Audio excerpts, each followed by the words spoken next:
স্বাগতম জানাইছোঁ কেৰিয়াৰ হাই ভিডিঅ' চেনেললৈ। আশা কৰোঁ সকলোৱে ভালে আছে। ইয়াৰ আগতে আমি এটা ভিডিঅ' বনাইছিলোঁ আজমল ছুপাৰ 40ৰ ফাৰ্ষ্ট ফেজ যিটো এক্সামিনেশ্যন আছিল সেইটোৰ ওপৰত।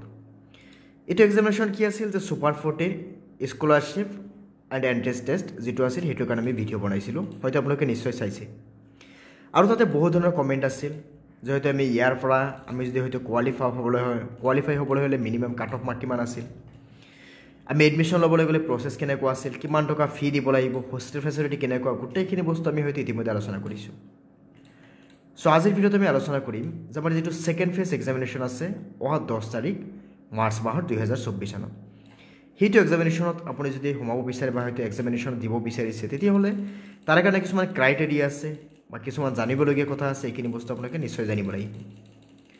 আৰু ইয়াৰ পিছত আমি এটা ভিডিঅ' বনাম আজমল ল কলেজ, তাৰ লগতে IS একাডেমি, এই গোটেইখিনি আমি ইনষ্টিটিউটত যদি এডমিশ্যন ল'ব বিচাৰোঁ তেতিয়াহ'লে তাৰ কাৰণে প্ৰচেছ কেনেকুৱা, আমি কেনেকৈ ধৰণে প্ৰিপেৰেশ্যন ল'ব লাগিব, গোটেইখিনি বস্তু আমি আলোচনা কৰিম। এতিয়া হওক যে আমি ফাৰ্ষ্ট কথা ছুপাৰ 40ৰ ছেকেণ্ড ফেজৰ এক্সামিনেশ্যনৰ বাবে আমি কেনেকৈ হয়তো ফৰ্ম ফিল কৰিছোঁ বা হয়তো ফৰ্ম ফিল আপ কৰিম। যে যিহেতু ইয়াৰ লাষ্ট ডেট আছিল আমাৰ 2 তাৰিখ, যে আমি যদি অফিচিয়েল ৱেবছাইট আমি গুগলত গৈ কিনে আমি যদি এটা কাম কৰোঁ যে আজমল ছুপাৰ 40.in চাৰ্চ কৰোঁ তেতিয়াহ'লে এনেকুৱা এটা ইণ্টাৰফেচ আহিব। আৰু আপোনালোকে এনেকুৱা পেজটো পোৱাৰ পিছত আপোনালোকে ইয়াতে ক্লিক কৰিব। ইয়াতে কি লিখা আছে যে ছেকেণ্ড ফেজ অনলাইন এপ্লিকেশ্যন। ইয়াতে আপোনালোকে ক্লিক কৰাৰ লগে লগে ইয়াতে এনেকুৱা এটা পেজ এটা আহি যাব। তেতিয়াহ'লে আপোনালোকে ছেশ্যনটো লিখিব। ইয়াতে আপোনাৰ কি আছে যে এডমিশ্যন ক'ৰ পৰা এডমিশ্যন ল'ব, ক্লাছ 9ৰ পৰা ক্লাছ 11 নে চেলেঞ্জাৰ বেছত কি কোৰ্চৰ কাৰণে এডমিশ্যন ল'ব, এই গোটেইখিনি বস্তু আপোনালোকে ফিল কৰিব। ফিল কৰাৰ পিছত আপোনালোকে যেতিয়া ফাইনেল ছাবমিশ্যন কৰি দিব, ফাইনেল ছাবমিশ্যন কৰাৰ আগতে ইয়াতে আপোনালোকৰ কোনো ফি নালাগে। ফাইনেল ছাবমিশ্যন কৰাৰ লগে লগে আপোনালোকে এটা পেজ পাব, মানে আপোনালোকৰ যিটো হল টিকেট সেইটো পাই যাব। হল টিকেটটো আপোনালোকে এনেকুৱা ধৰণৰ এটা হল টিকেট পাব। ইয়াতে কি আছে, ইয়াতে আপোনালোকৰ প্ৰথমে কি নিজৰ এপ্লিকেশ্যন ID দিয়া থাকিব বা এপ্লিকেশ্যন নম্বৰ দিয়া থাকিব। এইটো হ'ব আপোনালোকৰ ৰোল নম্বৰ। তাৰ লগতে কি আছে, আপোনালোকে কোনটো ক্লাছৰ পৰা এপ্লাই কৰি আছে বা কোনটো ক্লাছৰ বাবে এপ্লাই কৰি আছে। যদি 9ৰ বাবে এপ্লাই কৰি আছে তেতিয়াহ'লে ইয়াতে ক্লাছ 9 আহিব। যদি আপোনালোকে ক্লাছ 11ৰ বাবে এপ্লাই কৰি আছে তেতিয়াহ'লে 11 আহিব। যদি আপোনালোকে চেলেঞ্জাৰ বেছ তাৰমানে আফটাৰ 12 বা হয়তো 10+2ৰ পিছত হয়তো যদি ভাবি আছে যে হয়তো NEET বা JEE কাৰণে বা হয়তো আদাৰ্ছ কৰ্চৰ কাৰণে যেনেকুৱা IAS নাইবা হয়তো আপোনালোকে যদি হয়তো LLBৰ কাৰণে হয়তো বা ল'ৰ কাৰণে আপোনালোকে এডমিশ্যন কৰিব বিচাৰে তেতিয়াহ'লে এডমিশ্যন কৰাব পাৰিব। এনেকুৱা পেজ পোৱাৰ পিছত আপোনালোকে পেজত এটা বস্তু ইয়াতে লক্ষ্য কৰিব, ইয়াতে এটা বস্তু লিখা আছে যে ফৰ্ম ফিল কৰোঁতে আমি এটা বস্তু লক্ষ্য কৰিব লাগিব যে নেম অফ এক্সাম চেণ্টাৰ আৰু এটা থাকিব কি name of study center. Study চেণ্টাৰটো কি হ'ব, আপোনালোকে ক'ত পঢ়াব বিচাৰিছে সেইটো তাতে আপোনালোকে লিখি দিব, হয়তো তাতে বহুৱাই দিব।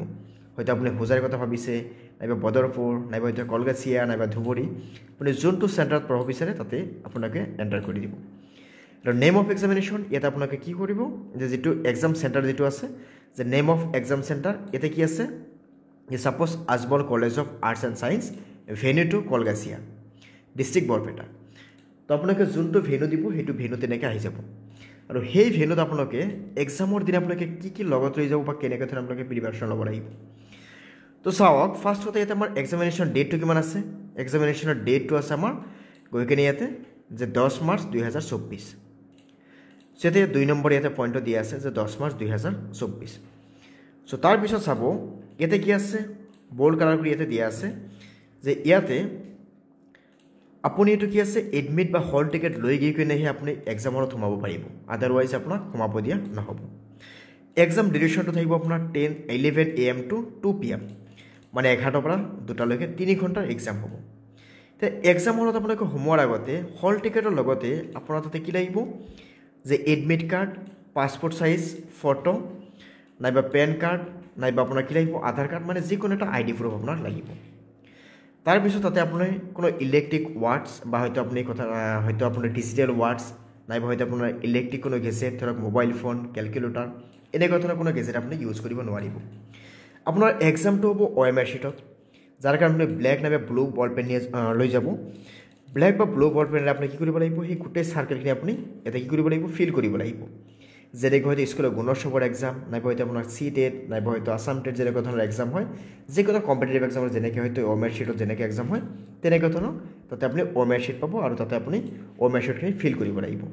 তাতে এটা বস্তু লক্ষ্য কৰিব ৰোল নম্বৰ লিখোঁতে আপুনি ধুনীয়াকৈ ৰোল নম্বৰ লিখিব লাগিব যাতে ৰোল নম্বৰ যদি ভুল হয় তেতিয়াহ'লে কিন্তু ৰিজাল্ট কেতিয়াও নাহিব এতিয়া চাব নেক্সট এটা বস্তু চাব যে ইয়াৰ বাবে আমি চাবলৈ গ'লে এটা কি আছিল এটা দিয়া হৈছিল যে আমাৰ লাষ্ট 2 মাৰ্চ 2024 চনৰ 11:13 PM ৰাতি 11:13 PM লৈকে মানে ৰাতি 11:13 লৈকে আপুনি লাষ্ট ডেট আছিল সেইটো লাষ্ট ডেট মতে আমি চাবলৈ গ'লে Ajmal college of arts and science Kalgachia এটা ইনটেক কেপাচিটি আছিল 450 ফিল হৈ গৈছিল আজমল কলেজ কি আছিল Ajmal college of arts and science চেঙা তাতে 411 আছিল তাতে ফিল হৈ গৈছে এটাকে আমি চাবলৈ গ'লে 25 ইয়াতে কি আছে এতে এক্সাম চেণ্টাৰ আছিল গোটেইখিনিতে অলমোষ্ট ফিল হৈ গৈছিল কেইটামান বাকী আছিল মেক্সিমামতে ফিল হৈ গৈছিল কিন্তু এতিয়া কি কৰা হৈছে ডেট আৰু এক্সটেণ্ড কৰি দিয়া হৈছে আপুনি আজিৰ দিনত এপ্লাই কৰিব পাৰিব যদি ভাবি আছে এপ্লাই কৰিম তেতিয়াহ'লে অতি সোনকালে এপ্লাই কৰিব আৰু এপ্লাই কৰাৰ ক্ষেত্ৰত আপোনালোকে অলপ মন দি এপ্লাই কৰিব যাতে এক্সাম চেণ্টাৰ আৰু ষ্টাডি চেণ্টাৰ এই দুটা বস্তু লৈ যাতে আপোনালোকৰ কোনো কনফিউজন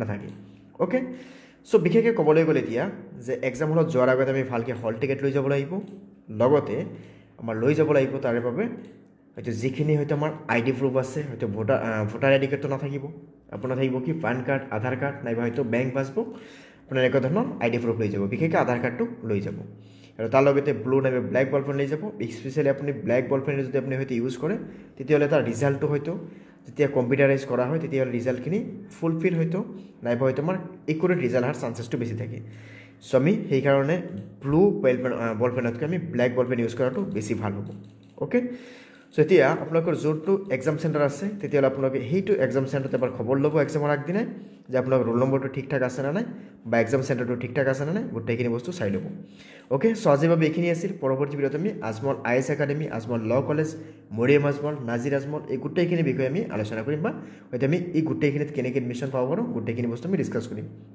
আৰু ইয়াৰ লগতে আপোনালোকৰ যদি ছুপাৰ 40 ৰিলেটেড যিকোনো ধৰণৰ কুৱেশ্যন থাকে তেতিয়াহ'লে নিশ্চয় কমেণ্ট কৰি জনাব আমি ইয়াৰ কাৰণে নেক্সটত আকৌ আমি ভিডিঅ' বনাই বা হয়তো কমেণ্টত আপোনালোকৰ এই গোটেইখিনি বস্তু জনাই দিম অ'কে চ' আমি আকৌ লগ পাম পৰৱৰ্তী ভিডিঅ'ত ধন্যবাদ